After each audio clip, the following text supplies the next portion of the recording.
Oh, hey, Chris. Hey Chuck, how are you? I'm well. You look like you're right next door, but you're not. I'm not. It is very nice in South Florida right now, I'll tell you that. Isn't it always nice in South Florida? Not always. Hurricane season can be kind of rough, but yeah, no, I'm joining you from the annual meeting of the combined meeting of the AAHS, the ASPN, and the ASRM. The last one less relevant to me, but the first two are definitely relevant. So tell me, I have never been to that meeting or meetings. Tell me, do you go every year? What's your cadence? And tell me more. Well, last year I was supposed to go, but then COVID stuff was kind of at a bubble in St. Louis, so I stayed home and did the meeting virtually, which was a bummer. And then the 2020 meeting or 2021 meeting, I think, was virtual. But the last time it was in person that I was able to go was 3 years ago, and it was actually in South Florida. But I try to go for the ASPN every year. I'm not as involved in the association, although I know that they do wonderful things. I honestly, as a nerve nerd, I kind of like to spend my time with the ASPN stuff. Now, are these meetings simultaneously? Are they all mixed together, or how does that work? It's a little bit of an overlap. The hand association meeting starts earlier. The ASPN is kind of right in the middle and incorporated and embedded in it, and then the ASRM is on the tail end. So the ASPN stuff kicked off today. The association stuff has been going on since I believe Wednesday.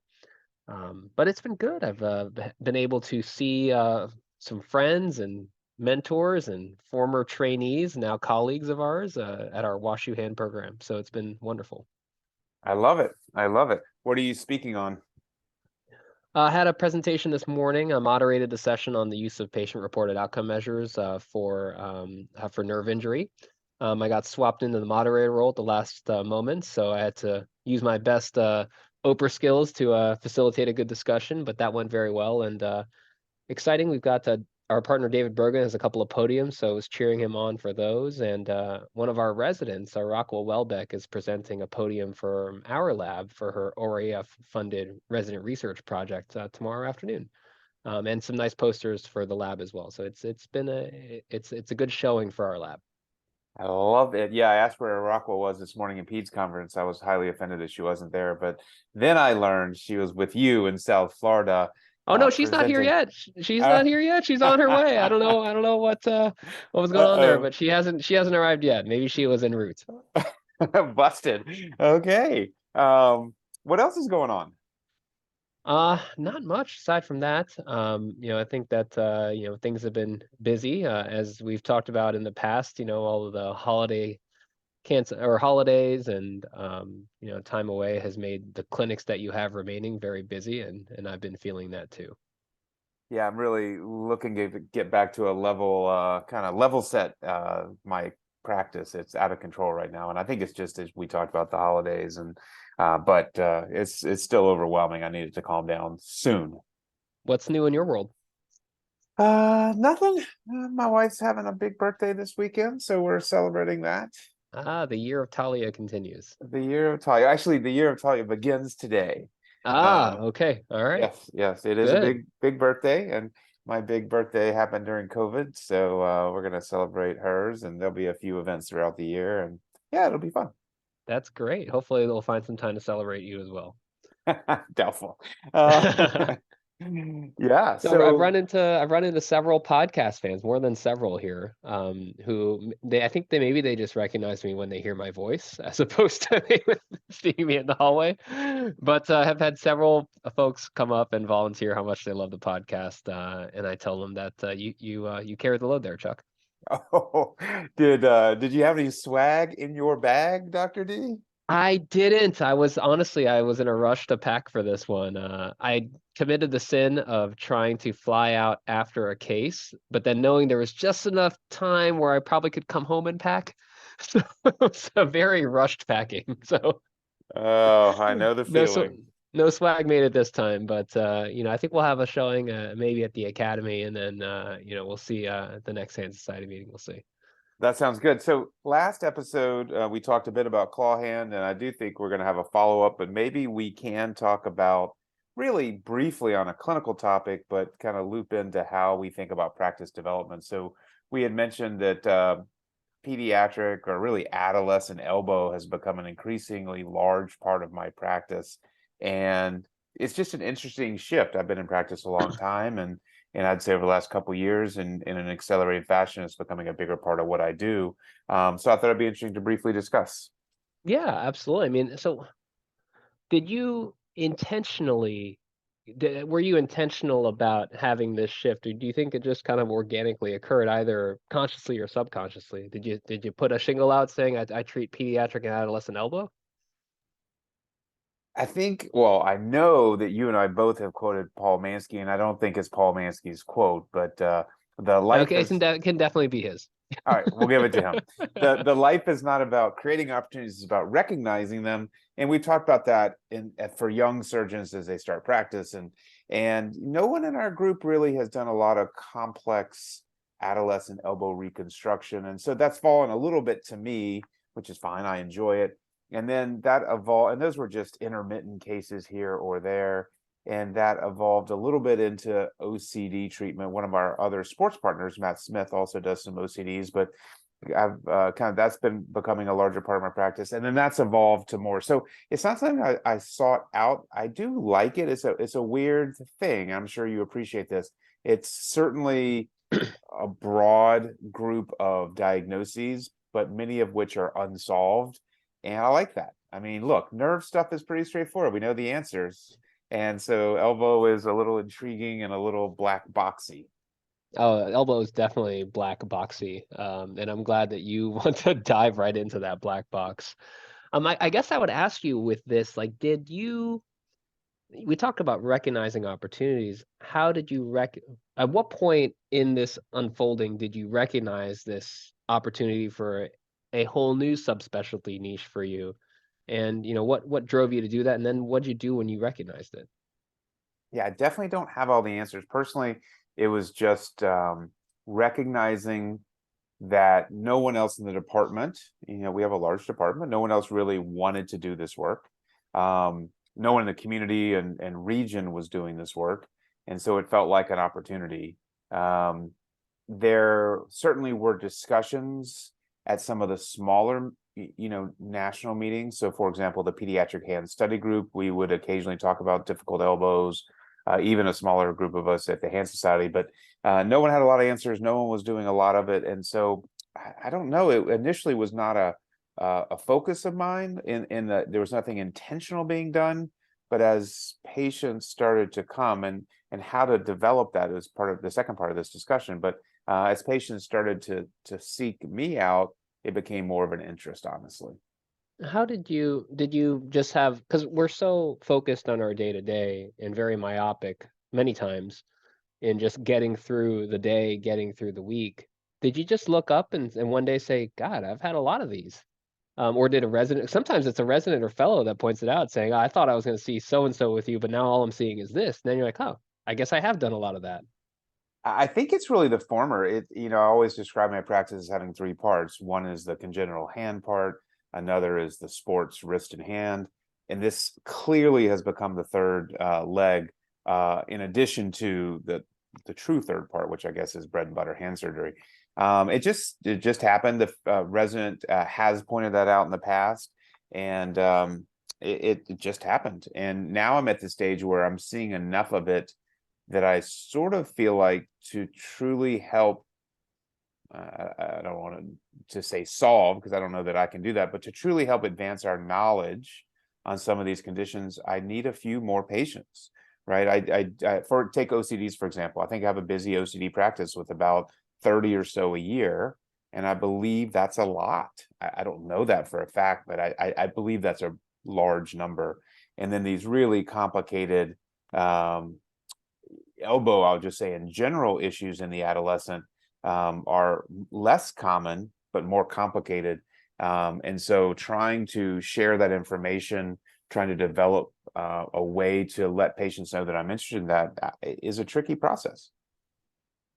Yeah, I 100% agree with all the things that you said. I think it is. You seem to be at this kind of precipice where you're like, if I just worked a little more on this and really dedicated more of my practice, But again, it's hard because your bread and butter hand practice, which all of us have at least in our division, that's not going to slow down unless you intentionally put a throttle on it.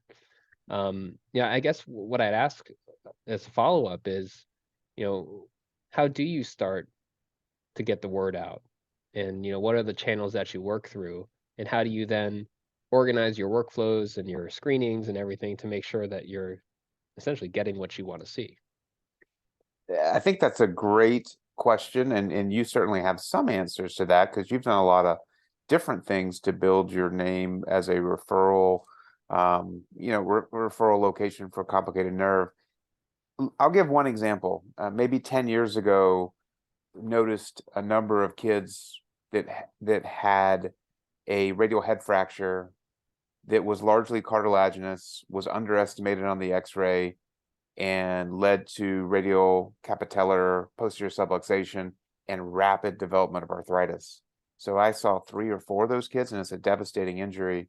And then I talked to my friend Don Bay in Boston, who also has an interest in this area. He had seen a few of those kids, so we put our kids together and wrote it up. And I think it's a real thing, but it's interesting. I don't know that I don't think that led to any more referrals to us. I don't know if it changed anyone's practice in the emergency department to identify these issues.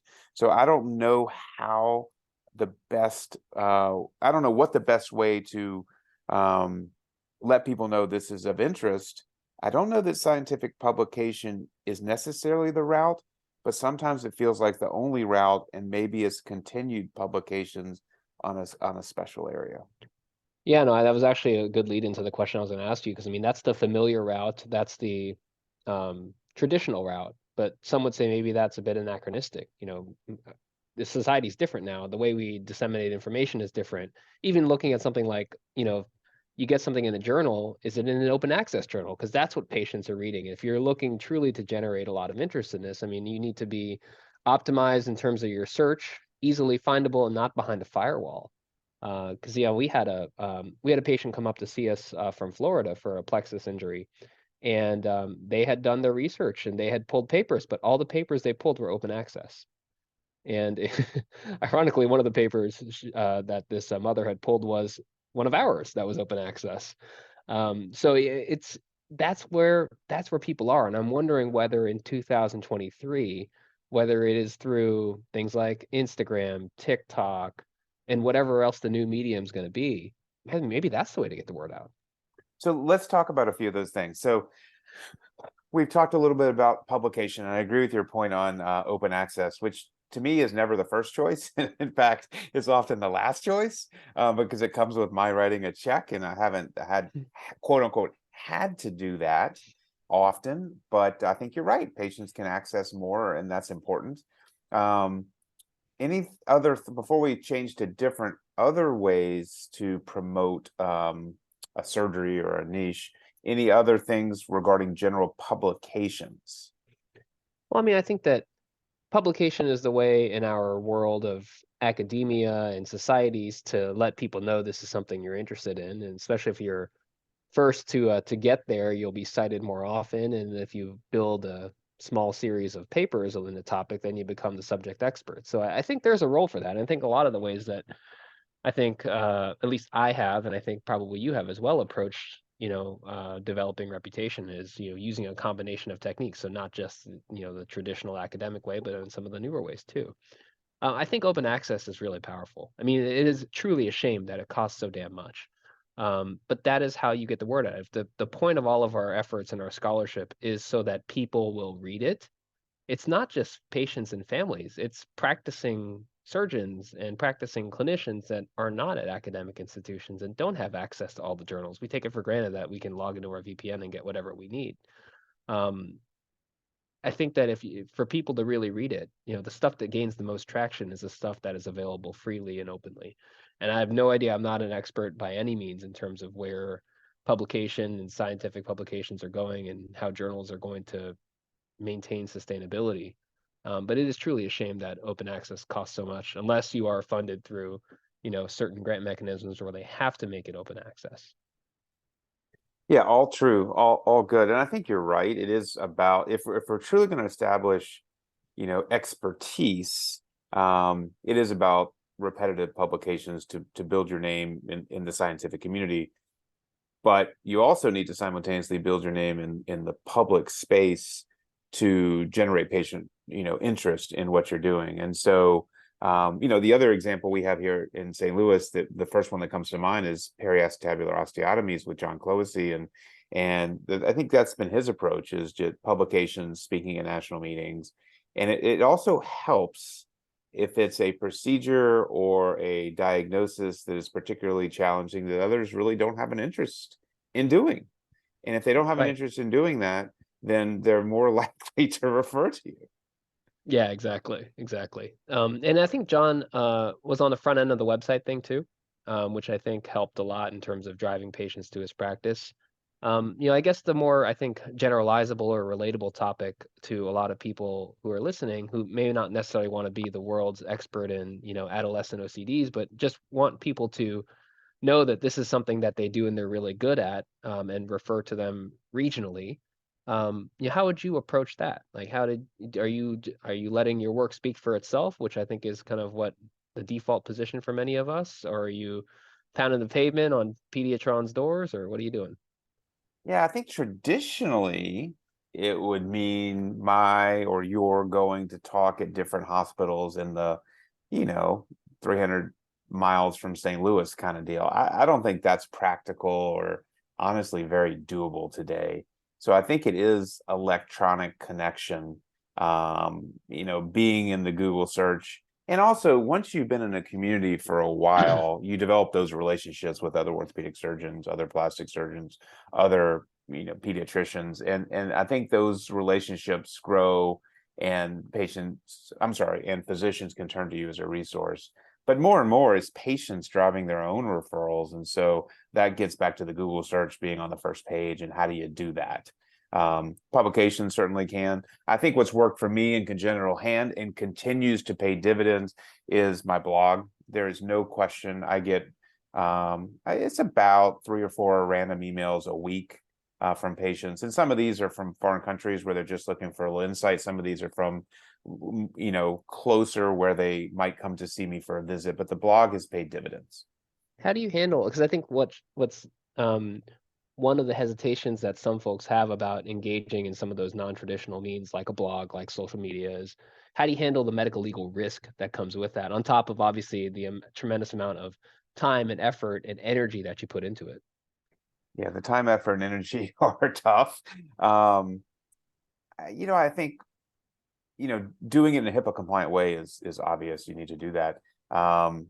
And I think it's just putting your thoughts out there for people to consider, and then potentially figuring out how to make contact with patients in an educational way.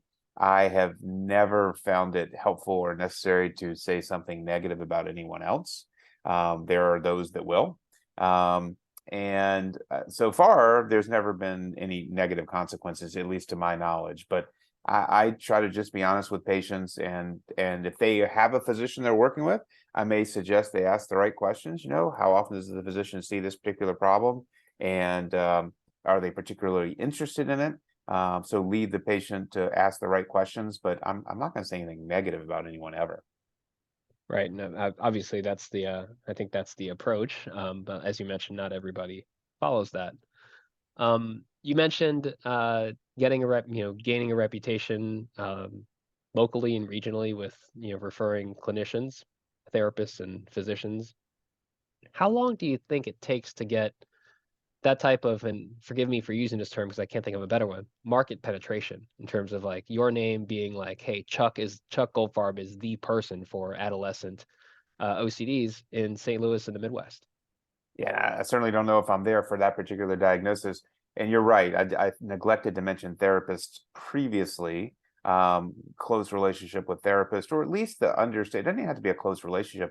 It's reliable results that a therapist may see in their office time and time again does pay dividends. And you and I have talked about this. It absolutely generates referrals. It takes time. It's why it makes it daunting to think about moving ever, at least for me. I would say 5, 10 years to really have people think about you on a regular basis for different things, whether that be bread and butter hand to the more uncommon conditions that we see. What do you think? You think that's right? 5 or 10 years? I think so. I mean, it does all start kind of organically and takes a long time to build, and it's one or two patients here or there for one or two referring clinicians. And I think that recently we were in our complex nerve clinic, and Macy, who is our wonderful hand therapy guest on the pod, she also works in our complex nerve clinic with us. And she noticed in one of our recent clinics that there was a bit of a sea change in terms of the referral patterns that were coming in. And like I said earlier, like you're so involved in the day to day and the myopia of your life that you don't take a step back and say, wow, what has changed? And at that point, I was entering my seventh year at WashU on the faculty. And that's when I realized, like, I think people are sending stuff to us, specifically for mine and David Bergen's opinions on stuff. And that's just starting, I think. So it takes a while. And I think that we have made a lot of efforts to truly do the work, do consistent work, reliable results, be good communicators, but it's a big investment of time. I mean, some people would say 7 years, is that worth it? But I think we're finally getting to that point where and as it's no secret to anybody listening that St. Louis is a competitive regional landscape for peripheral nerve. Yes. Yeah, I think you said it well. I think you have to be patient. And let's be honest, if in your first or second year of practice, some of these unusual conditions, you're not an expert. You may have an interest, and so your skills, knowledge, et cetera, have developed, and your patient population has grown. I think that's really great. What do you think about Twitter and Instagram, maybe Facebook as well? So I'll start. I quit Twitter, which Is it related to the whole Elon thing, or is yeah, that for sure, okay? 100%. As I've Yeah, laughed, says the man who drives the car. I had to drive an electric car, and there's not another that compares in my mind yet. And I did buy the car before the Elon thing really went deep. But it's partly that, and partly I need to give up something. I don't think Twitter necessarily or Instagram is about patients. I think it's about the medical community and education for trainees and the like. Facebook may be different. I'm not really on Facebook. It's linked to my Instagram stuff. How do you think about those social media opportunities? I think you're right. Definitely for sure about Twitter and the medical community. I think you will potentially get some interest from patients on Instagram and TikTok. I've gone back and forth on the social media thing, which is interesting because you and I have presented on the social media stuff, and that's kind of part of our shticks is, how to navigate that. But it just takes so much time and effort and energy. And it's just, like you said, sometimes you have to give some stuff up, whether that's conscious or unconscious. I've seen some great examples of people who have really accelerated their career reputational growth. Again, not necessarily patients, but their reputation among the community at large, especially among the younger generation, with social media. For example, I know that Johnny Liu listens. Johnny is a fantastic peripheral nerve surgeon at Chenggung in Taiwan. Incredibly excellent surgeon, very well trained, does the research, spent a year, I think maybe two, with Susan McKinnon in her lab, got a master's. He has all the bona fide academic credentials, but has taken his reputation, I think, to the next level with his work with the International Microsurgery Club on Facebook and showing some amazing cases and results on social media in a HIPAA compliant way, of course. But I think that people look at him as a leader in this space as kind of one of the young guns in peripheral nerve, and rightfully so, because again, he has all the academic bona fides, but has moved his reputation along, I think, with a wider reach because he's been very savvy on social media. And I admire him for that. So I think there's definitely a way to do it. It's just that's not going to generate patient referrals necessarily, although it might. That's not the reason to do it. And I think we've said that before on the pod. Yeah, that's great. That's a perfect example. What about surgical video creation? It's not something I've done a lot of. I've done a little bit of it, but it seems like our residents and fellows don't seek the textbook chapter first in preparation for a case. More and more, they want to surgical video that just shows them how to do it. Now, I have a lot of problems with that, but I'm not going to change that. I'm not trying to change that. That's just a reality of how people seek at least hopefully only part of their surgical education. I personally think that's probably important moving forward. I just haven't done a lot of it. 100% agree. I mean, it is what it is. It's a YouTube generation. So it's a generation, self included, that is used to getting things on demand in terms of videos and content and access. And I think that's only going to continue to evolve that way. Now, what I've tried to do at the beginning of the rotation, when I remember, with our residents and fellows, is I ask them how they learn. How are you going to prepare for this case? Are you going to go pull an article? You're going to pull a chapter? You're going to watch a video? What are you going to do? And then I'll say, all right, if you're going to watch a video, if we say, for example, we're preparing for an ulnar nerve transposition, I say, all right, I have an article on this that I wrote. Here's a chapter if you want this, or if you're going to watch a video, watch this video. And you don't have that breadth for everything. You only have it for certain topics. And honestly, it helps if you yourself have vetted the video. But I think that that's almost impossible. We know that there's a ton of variation in quality, accuracy in the videos, and there are folks really interested in making things more consistent and higher quality. But it just takes so much time, money, effort to do those things. I mean, I think a great example of the use of surgical videos is Susan McKinnon.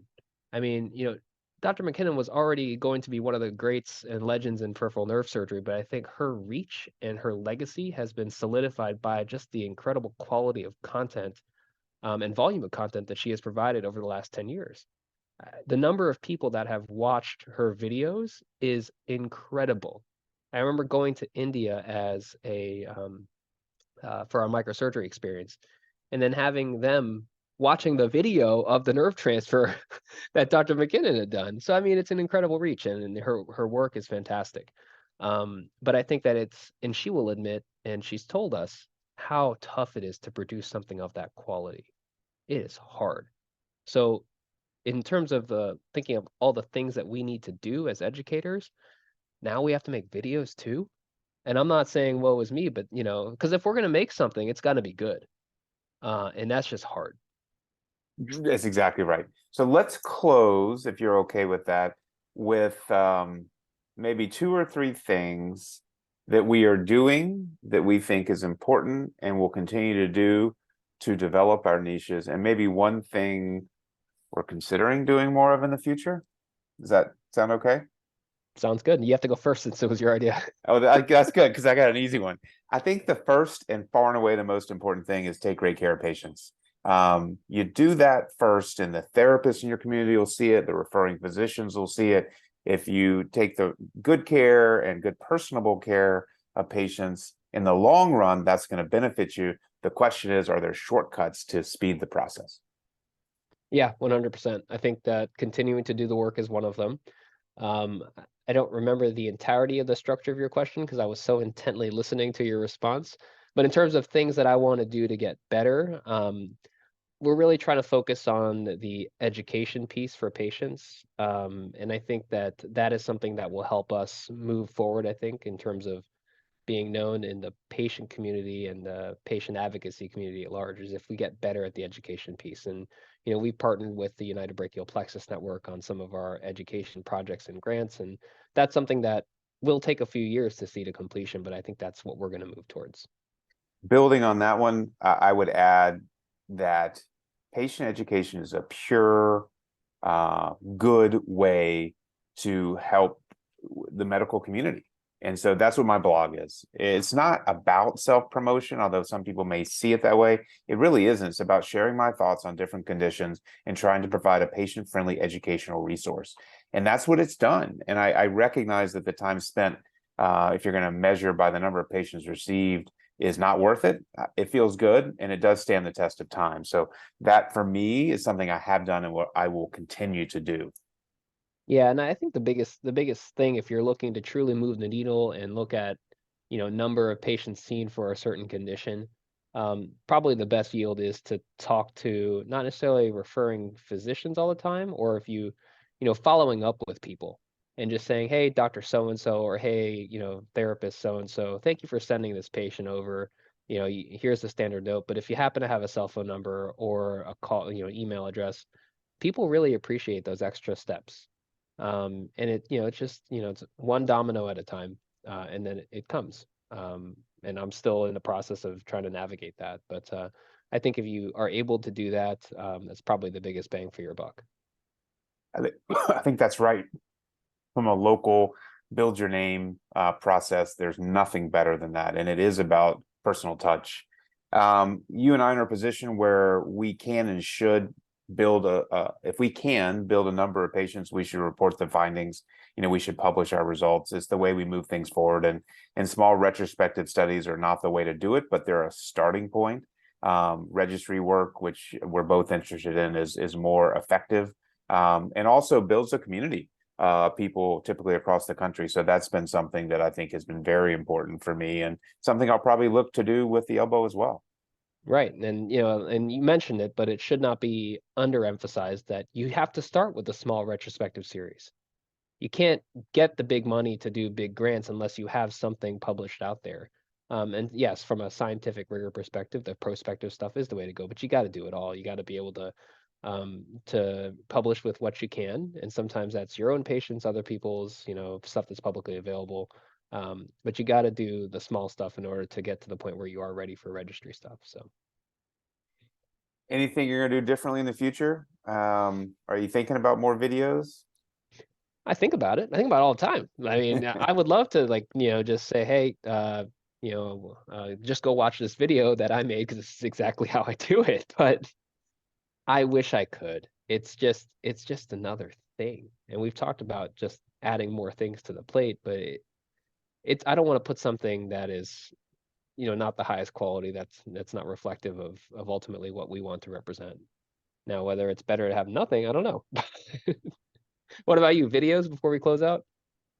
I do. I want to do that. It's not only it prolongs the actual surgery, and so neither you nor I are sitting around trying to take longer in the surgery.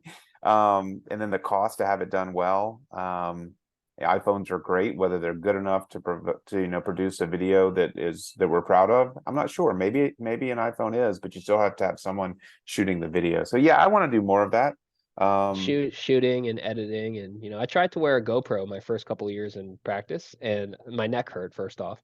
But it was too much video to try to edit down, so I gave up on that. But hopefully the Google Glass technology will come back and it's all going to be figured out by then. But No, that's exactly right. Well, I think this was fun to talk about, and maybe we can circle back if we're still doing the pod in a year or two, and we can review again. Yeah, it's a really interesting topic that every surgeon, every therapist thinks about. Maybe some of our thoughts are helpful for others. I hope so. I hope so. Well, have a wonderful rest of your day, and enjoy the year of Talia and ... and Chuck. Have a good time in South Florida. I'm sure it's gonna be rough, but hang in there. Oh, it's so cold here, Chuck. Have a good one. Bye.